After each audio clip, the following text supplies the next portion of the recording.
ఉమ్మడి ఆదిలాబాద్ జిల్లాలో ఆదివాసీ గూడల్లో దండారి సంబరాలు సాగుతున్నాయి. ప్రధానంగా దండారి సంబరాల్లో భాగంగా ఆదివాసీ మహిళలు తింసా నృత్యం చేస్తున్నారు. ముఖ్యంగా ఏత్మాసూర్ని ప్రార్థిస్తూ ఆదివాసీ మహిళలు పాటలు పాడుతున్నారు. ముఖ్యంగా రేలా పాటలు పాడుతూ ఎవరైతే ఏత్మాసూర్ ఉన్నారో ఏత్మాసూర్ని ప్రార్థిస్తూ ఆదివాసీ మహిళలందరూ కూడా ప్రతి నిత్యం పూజలు చేస్తున్నారు. 11 రోజుల పాటు ఈ విధంగా ప్రతి ఒక్కరు కూడా ఏదైతే పాటలు పాడుతున్నారో ఆ పాటలకు అనుగుణంగా నృత్యం చేస్తున్నారు. ముఖ్యంగా ఉమ్మడి ఆదిలాబాద్ జిల్లా వ్యాప్తంగా కూడా ఆదివాసీ బిడ్డలందరూ కూడా అకాడి నుంచి ప్రారంభమైన ఏదైతే ఈ ఉత్సవాలు ఇప్పుడు దీపావళి వరకు కొనసాగుతాయి. దీపావళి వరకు కూడా ఈ విధంగానే ఆడుతున్నారు, పాడుతున్నారు. ముఖ్యంగా రేల పాటలతో ఏదైతే కోయిల రాగాల్ని మరిపించే విధంగా ఒక అద్భుతంగా పాటలు పాడుతున్నారు. ముఖ్యంగా ఆదివాసీ మహిళలు పాటలు పాడుతుంటే చాలా ఇంపుగా ఉంటున్నాయి. అదేవిధంగా మళ్ళీ వినాలనిపించే విధంగా ఉన్నాయి. అదేవిధంగా ఈ పాటలకు అనుగుణంగా ఆదివాసీ మహిళలు నృత్యం చేస్తున్నారు. ముఖ్యంగా నృత్యం చూస్తుంటే మనకి ఏదైతే ఆదివాసీ బిడ్డలకి సంబంధించిన ఆది దేవతలు స్వర్గంలో ఉన్నారని భావిస్తారో ఆ దేవదేవతలు కూడా కరుణిస్తారు. ఈ ఆదివాసీ మహిళల పాటలకు దేవదేవతలు కరుణించి ఏవైతే ఆదివాసీ మహిళలు కానీ ఆదివాసీ బిడ్డలు ఏ విధమైన కోరికలు కోరుకుంటారో ఆ కోరికలన్నింటినీ కూడా నెరవేరుస్తారని చెప్తున్నారు. ఆకాడి నుంచి ప్రారంభమైన ఈ ఉత్సవాలు దీపావళి వరకు ఏదైతే కోలబోడి వరకు కూడా కొనసాగుతాయి. ఈ సందర్భంగా రేల పాటలు పాడుతున్నారు, చప్పట్లు కొడుతున్నారు. ఇది మా సంస్కృతి, మా సాంప్రదాయం సార్. తరతరాల నుంచి వచ్చిన మా ఆదివాసీకి ఇది దండారి ఎంతో ఘనంగా నిర్వహిస్తాం మేము. దండారి గుసడి అందరూ ఎందుకనంటే మాకు ఈ పండగనంటే చాలా ఉత్సవంగా చేనుల పనులన్నిటి పెడతాం. ఏమని పాట పాడుతున్నారు? మీ ఆది దేవతల్ని ఏమని కొలుస్తూ పాట పాడుతున్నారు? అంటే మా ఆది దేవతలని అంటే ఇప్పుడు మాకు దేవుళ్ళు ఉంటాయి అని అంటే మా అందులో ఇప్పుడు మీకు అర్థం కాదు మేము చెప్పిన 7 దేవుళ్ళు ఉంటాయి, 6 ఉంటాయి, 5 ఉంటాయి, 4 ఉంటాయి. అయితే ఇది 5 దేవుళ్ళకు సంబంధించిన గోసాళ్ళు.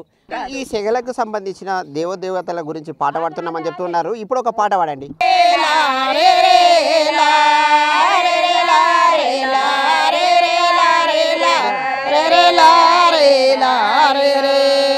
మా ముత్తాతల తాతల నుంచి వచ్చింది ఫస్ట్. అయితే అది మేము దాన్ని పూజ ఇప్పుడు చేస్తాం, మేము అది వాడతాం. మాకు అవి రావుడు కానీ మాకు అప్పుడు నుంచి పెద్దోళ్ళు చేసినాయి మా దేవుళ్ళు. ఈ పాటలు మీరు ఎక్కడ నేర్చుకున్నారు, ఎలా నేర్చుకున్నారు? నేర్చుకున్నాయి కావు సార్, తరతరాల నుంచి వచ్చిన పాటలు ఇవి. ఇప్పుడు నేర్చుకుంటే రావి పాటలు. ముఖ్యంగా ఆదివాసీ బిడ్డలందరూ కూడా ఏత్మాసూర్ని ప్రార్థిస్తారు. ఆ ఏత్మాసూర్ని ప్రార్థిస్తూ ఈ సందర్భంగా ఎవరైతే ఆదివాసీ బిడ్డలకి సంబంధించిన ఏ ఆది దేవుడు ఉన్నాడో ఆది దేవుడిని కొలుస్తూ ఈ సందర్భంగా రేలా పాటలు పాడతారు. ముఖ్యంగా 7 అక్కా చెల్లెలు ఉంటారో ఆ అక్కా చెల్లెలను కొలుస్తూ పాటలు పాడతారు. ఈ విధంగా పాటలు పాడడం వల్ల ఆది దేవతల అనుగ్రహం లభిస్తుంది. అదేవిధంగా తమ కోరిన కోరికలు నెరవేరుతాయని ఆదివాసీ బిడ్డలు చెప్తున్నారు. ఇది 100 ఏళ్ల కాలం నుంచి వస్తున్న ఆచారం. ఆ ఆచారంలో భాగంగానే తాము పండగ జరుపుకుంటున్నాం. ఈ విధంగా పండగ జరుపుకోవడం వల్లనే తామందరం కూడా అందరం కుటుంబంలో ఎవరైతే ఆదివాసీలు ఉన్నారో ఈ ఉమ్మడి ఆదిలాబాద్ జిల్లా వ్యాప్తంగా కాకుండా దేశవ్యాప్తంగా ఉన్న ఆదివాసీ బిడ్డలందరూ కూడా ఈ విధంగా పూజలు చేయడం వల్లే సుఖ సంతోషాలతోని వర్ధిల్లుతారని వీరు చెప్తున్నారు.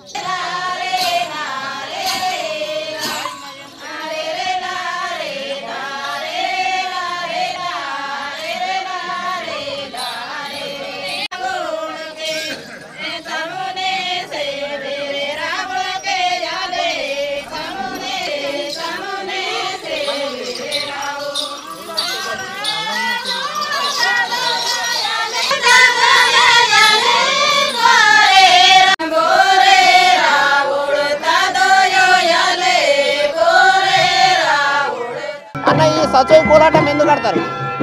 ఆదివాసీలు తరతరాల నుండి కూడా ఇవాళ ఈ దండారి ఉత్సవాలను ఉమ్మడి ఆదిలాబాద్ జిల్లాలో ఘనంగా నిర్వహించుకోవడం జరుగుతున్నది.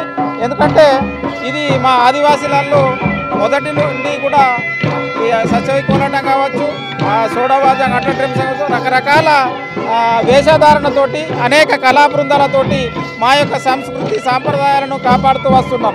ఎందుకంటే ఇది పవిత్రంగా వారం 15 రోజులు కూడా ఒక గ్రామం నుండి ఇంకొక గ్రామానికి వచ్చే సంవత్సరం వాళ్ళు మేము వాళ్ళ గ్రామానికి పోతే వచ్చే సంవత్సరం వాళ్ళు మా గ్రామానికి రావడం అనేది జరుగుతున్నది. ఇది మా ఆదివాసీలలో పూర్వం నుండి వస్తున్నటువంటి ఆనవాయితీ కాదు కాబట్టి ఇప్పటికి కూడా ఆదివాసీలు ఉమ్మడి ఆదిలాబాద్ జిల్లా వ్యాప్తంగా మొత్తం ఈ దండారి ఉత్సవాలను ఘనంగా నిర్వహించుకోవడానికి ఇది చాలా సంతోషకరమైన విషయం. దీనికి చిన్న పెద్ద తేడా అనేది లేకుండా అందరూ కూడా ఘనంగా నిర్వహించుకోవడం అనేది జరుగుతున్నది. ప్రధానంగా ఒక గూడెం నుంచి ఇంకొక గూడెం వెళ్తారు, ఎందుకోసం వెళ్తారు, వెళ్ళిన సందర్భంగా అనుబంధాలు కుటుంబ సభ్యుల మధ్య ఐక్యత పెరుగుతుందా? తప్పకుండా ఇది ఒక గ్రామం నుండి ఒక గ్రామానికి రావడం. ఈ సంవత్సరం మేము ఆ గ్రామానికి వస్తే వచ్చే సంవత్సరం వాళ్ళు మా గ్రామానికి వస్తారు. ఇది ఆదివాసీలలో చిన్న పెద్ద తేడా అనే లేకుండా అందరూ కూడా ఒక ఉమ్మడి కుటుంబంగా కొనసాగుతూ వస్తున్నది.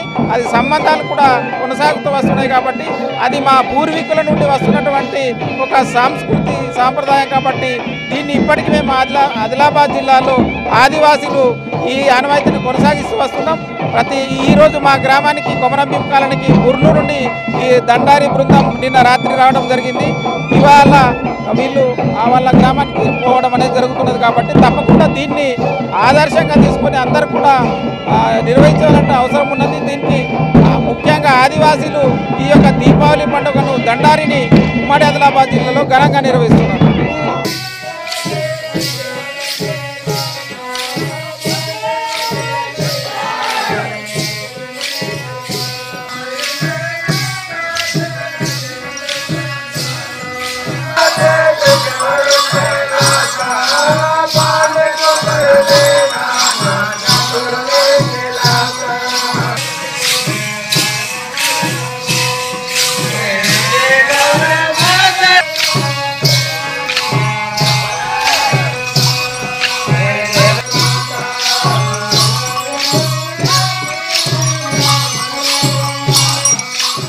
గుస్సాడీలు ఆదివాసీ దేవుళ్ళకి ప్రతిరూపాలు. ప్రధానంగా దండారి సంబరాల్లో వారిని ఏదైతే ఆదివాసీ దేవుళ్ళుగా వాళ్ళు ఆదివాసీలు భావిస్తారో అందులో భాగంగానే ఆదివాసీలు ఎవరైతే గుస్సాడీలను దేవుళ్ళకి ప్రతిరూపంగా భావిస్తారో వారు ప్రతి ఆచారాన్ని సాంప్రదాయాన్ని ఖచ్చితంగా పాటిస్తారు. వారు ఏదైతే ఆదివాసీ గుస్సాడీలందరూ కూడా భోజనం చేస్తున్నారు. భోజనం అంటే సహపంక్తి భోజనం. ఒకే ప్లేట్లో ఎవరైతే గుస్సాడి దీక్ష చేపట్టారో వారందరూ కూడా కలిసి ఒకే ప్లేట్లో కలిసి భోజనం చేస్తున్నారు.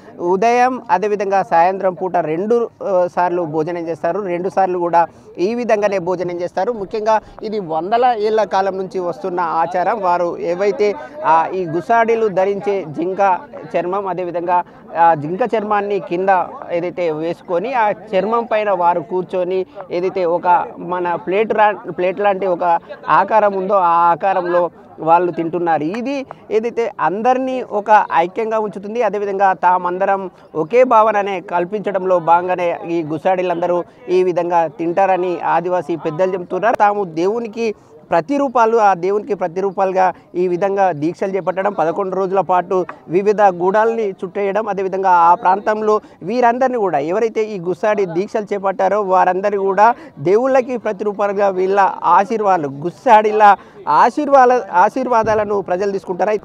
ఎవరైతే గుస్సాడి దీక్ష ధరిస్తారో గుస్సాడి దీక్ష ధరించే వారందరూ కూడా ఈ విధంగా ఒక సహపంక్తి భోజనం అందరూ కలిసి ఒక సామూహికంగా ఎవరైతే గుస్సాడి దీక్షలు చేపడతారో వారందరూ కూడా ఈ విధంగానే తింటామని చెప్తున్నారు. ముఖ్యంగా ఎవరైతే భోజనం చేసే సమయంలో నూనెతో ఈ దండారికి ఒక నైవేద్యం సమర్పిస్తారు. నైవేద్యం దేవునికి సమర్పించిన తర్వాత వీరందరూ కూడా కలిసి భోజనం చేస్తారు. ఏత్మాసూర్ని ప్రార్థిస్తూ భోజనం చేస్తారు. ఈ విధంగా చేయడం వల్లనే తమకి దేవదేవతల శక్తులు లభిస్తాయి. అదేవిధంగా ఎవరైనా భక్తులు తమని కోరిన కోరికలు నెరవేర్చాలంటే కూడా ఈ విధంగా ఆచారాలు సాంప్రదాయాలు పాటించడం వల్లే ఎవరైతే భక్తులు ఉంటారో వారికి ఆశీస్సులు కలుగుతాయి. అదేవిధంగా దీక్షలు ధరించడం వల్ల తమకు కూడా ఎలాంటి కోరికలు కోరుకున్నప్పటికీ కూడా ఏత్మాసురు అలాంటి ఆశీర్వాదాలు ఇస్తారు. ఆ ఆశీర్వాదం ఇవ్వడం వల్లనే తామంతా సుఖ సంతోషాలతో వర్ధిల్లుతున్నామని గుస్సాడీలు చెప్తున్నారు.